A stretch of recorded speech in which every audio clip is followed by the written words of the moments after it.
Hi, I'm Nate Gilbert, attorney in San Antonio, Texas. And converting an entity to a Texas entity, if you have an entity in a different state or a so-called foreign entity that you have formed in a different state and would like to convert that to a Texas entity, how do you do that? Well, it's actually a fairly straightforward process. The Secretary of State's office actually has a new form for this as of a couple of years ago, where you may actually fill this out, and it's called a conversion, certificate of conversion. You fill it out, file it, and you convert to a Texas entity. What that form is going to ask you is a series of questions on the specifics of the entity, what the entity is going to look like when it is formed in Texas. There will be two entities referred to in this form. One is the converting entity. That is the entity that you currently have. So if it's a Nebraska or a Kansas or Oklahoma entity that you are moving to Texas, that is the converting entity. It's also going to refer to the converted entity. The converted entity is the entity that you will have in Texas. So you're converting your Oklahoma LLC to a Texas LLC, right? The converted entity is the Texas LLC. The converting entity is the Oklahoma LLC. When you are working with your attorney on this conversion process, you're going to hear terms like plans of conversion. The plan of conversion is an internal document that you'll prepare that kind of goes through what you're going to have as far as a conversion plan. So who is going to be a member of the new entity? How will the shares transfer, or will there be a transfer of shares?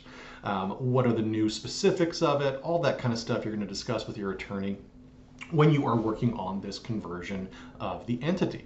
So you'll file the certificate of conversion with the Secretary of State along with a certificate of formation. Now this is kind of a little counterintuitive. We're just converting the entity. We're not forming a new entity. Well, the Secretary of State of Texas wants to have that certificate of formation for the newly converting entity. So if we are converting that Oklahoma LLC to a Texas LLC, we'll need to file along with or attach to the certificate of conversion a certificate of formation for a Texas LLC.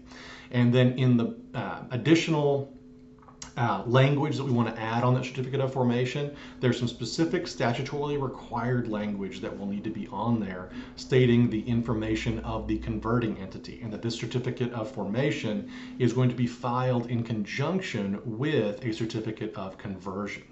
So some very specific details there. I see a lot of people try to file these things on their own, get rejected. The Secretary of State is not going to do, kind of multiple reasons for rejection. They'll find one, reject it, and then you have to kind of start the whole process over each time. So it's a lot easier to go through with an attorney who is familiar with this process.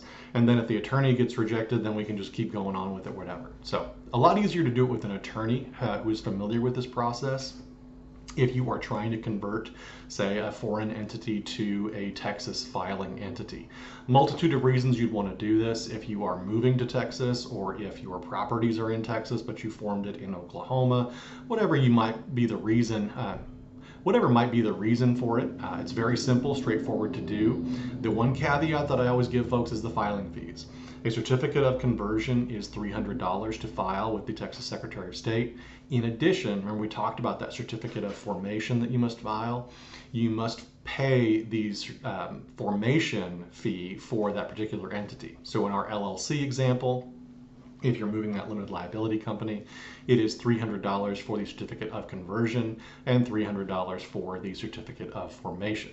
It's a little expensive, but it's all up front in Texas. We don't have ongoing fees necessarily for LLCs like a lot of other states do. So that's the conversion process when you are converting that entity. And if you have any more questions about that, feel free to reach out to myself or another attorney in your area. That process can be more fully explained and help you with that conversion process.